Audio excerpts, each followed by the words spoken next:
So in Portland, there's a tragic stabbing of three people, two of them who died, and the third who barely survived. And I didn't want to just tell you guys about the person who did it, and we talked about that terrorist in a different video, in a different section of the show. I also want to tell you about the heroes because they merit it. Now, this white supremacist terrorist had gone after two women who were, actually they're two girls under the age of 18. One was a Muslim wearing a hijab, the other one was an African American. And he was yelling, "Get out of our country, go back to Saudi Arabia, you don't pay taxes here." And then three gentlemen stepped up to defend them. And that's why we call them heroes. It wasn't just because they died, it's because they died standing up for others. And they don't fit into neat ideological boxes either. They're all over the political spectrum. They're just decent, terrific Americans. So the first one is Taliesin Myrddin Namkai-Meche. He's a young guy, and everyone, unsurprisingly, had wonderful, wonderful things to say about him. Not just because of what he did, but they said he's been that all along. This is Christopher Land, a friend of his. He said, "This is a guy who had so many friends, and he seemed to have a special connection with every single one. We all say the same thing. Man, he's just the best person." So he was a young guy who stepped up. He worked as in an environmental field, and he had recently graduated from a college in Portland. So as you see that young guy who was senselessly murdered, it's heartbreaking. Now we go to Ricky John Best. He was 53 years old, father of 4. In the military most of his life. I'm going to tell you about his political affiliation in a second. But first, a colleague of his, Corrine Perkins, said when she heard what he had done, she said, quote, "That sounds just like him." And Ricky John Best was a Republican. And he had run for office, but he wanted to get money out of politics. And so he ran his campaign without any large donors. And in a 2014 profile that ran during his campaign, the Oregonian said Best, quote, "repeatedly stresses that he stands by his moral convictions no matter what." Boy, did he live that. He said that back in 2014. Stands by his moral convictions no matter what. And unfortunately, that's exactly how he died. Fortunate that he is an American hero and saved those girls who might not be alive today if it weren't for him. But unfortunate that some terrorists killed him on that train. And Ricky John Best had said at the time, quote, "I can't stand by and do nothing." By the way, on Namkai-Meche that I mentioned earlier, the younger guy who passed away, his last words were, according to a witness, and somebody when he was stabbed went down to help him, and he's bleeding, obviously profusely bleeding, and the woman took off her shirt and put it around his neck to try to stop the bleeding, and she kept telling him, "Look, you're going to be all right. You did something heroic, etc." His last words were, "Tell everyone on the train I love them." So this is what happens when terrorists attack, and why it's such an awful situation, and killing of innocents is so horrific, and it affects us all. So last guy is Mika David Cole Fletcher, and thank God he didn't die, but boy, he barely made it. Fletcher's neck was punctured, his jaw broken, and he had to undergo hours of surgery to remove bone fragments from his throat, according to CNN. In fact, we have a picture of that. If you're queasy, I was going to tell you to be careful, but boy, did he get cut up. And thank God he survived. So finally, let me tell you about him. Portland State University student is an avid poet whose works have addressed racism, bigotry, and social justice. As a high school student in 2013, Fletcher won a poetry slam with work that included a poem condemning anti-Muslim hate. 3 out of 3 guys who lived by their words and took action based on their convictions. And his mom said, "I'm proud of him for standing up. I'm grateful that he's here. It's hard for me to say I want people to stand up, but 2 girls might be alive because of them." I actually want to give one more word, and that's to one of the victims. And she spoke out and said this. "I just want to say thank you to the people who put their life on the line for me, because they didn't even know me.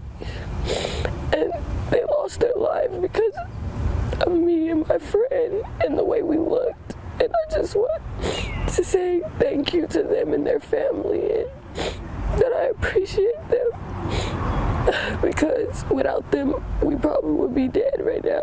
That's Destiny Magnum, and thank God at least she's alive today.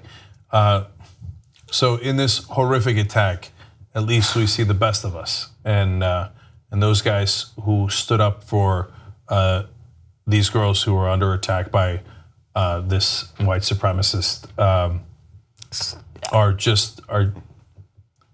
as good a human beings as we can hope for, and I'm proud that we live in a country where guys like that stand up for people who need to be defended. I think the most, I mean, it's a terrible, tragic story, but the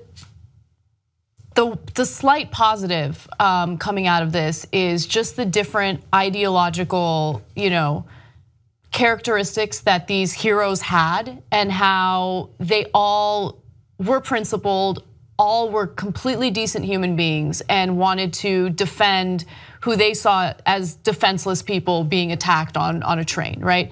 I love that, one of the people that defended these girls was considered a Republican, because oftentimes, and it happens on this show a lot, the Republicans that get the most attention are the ones who do the most heinous things. And I don't think that they're representative of most Republicans. I don't think they're representative of the Republican electorate. And sometimes we forget, right? The extreme people get the most attention, and I want to always refer back to this story when I start falling into that deep, dark hole of, I guess, generalizing everyone in a political party. So look, I'm torn on that, and I'll tell you why. I did a story earlier in this show about my deep frustration with the Republicans who want to pull out of the Paris climate deal, who deny science, so they're against facts, etc. But what we have to remember is that, first of all, there's a great variety of Republicans, obviously, as you not only say now, but we said during the election. So yes, some are deplorable, and I'm not going to shy away from saying that, but a big chunk of them, as we've said all along, are good people that I think are misdirected. Okay, that's my opinion. I'm on the left, obviously, and so part of that variety is that a Portland Republican isn't necessarily the same as a Republican from Alabama, and you don't want to generalize within the states either. But yes, in the Northeast you have more liberal Republicans on average, and as well in the Northwest. So, and then the second part of it is, a lot of people are born Republican. So that's why, I switched parties. I used to be Republican, but we had no family allegiance. It wasn't a sport to us. So we happened to be Republican because we had bought into their marketing. And then when we realized a lot of the marketing wasn't true, we switched over. And by the way, we're independents, right? And strong progressives, but independent. There used to be a thing called liberal Republicans where I grew up in New Jersey. That doesn't exist anymore. But for a lot of people, they never got the memo. So they still think that being a Republican means, better economy, balanced budgets, peace through strength, etc. Now those are slogans, and I don't think those are true, and I prove it on the show. The reason why I say I'm slightly split on it because it's partly our job to get the word out, right? To say, hey, those things aren't true. And I got to tell you, it's not true. So if you listen to the marketing and the propaganda, and you think that as Tom Coburn said, and that's what I got angry about earlier in the show, former senator from Oklahoma said, oh, maybe 25% of the world's scientists believe in climate change. Well, that's just not true. 97% of the world's scientists believe that climate change is real and man-made. So I got to tell you that. But at the same time, we all have to keep in mind that that's why I say ignorant most of the time, and not stupid or evil or bad or whatever, right? Because you might have grown up Republican and you might have believed the marketing that you got, and everybody gets some degree of brainwashing when they're growing up, including me. I was a Republican when I was growing up, right? Yeah. And so don't judge everybody in the same group when you hear the word. Talk to them and hopefully air out ideas and maybe come to an agreement on what you agree on and what you disagree on, and always keep best in mind here, because when you go and think, no, they're all bad guys, that is not remotely true.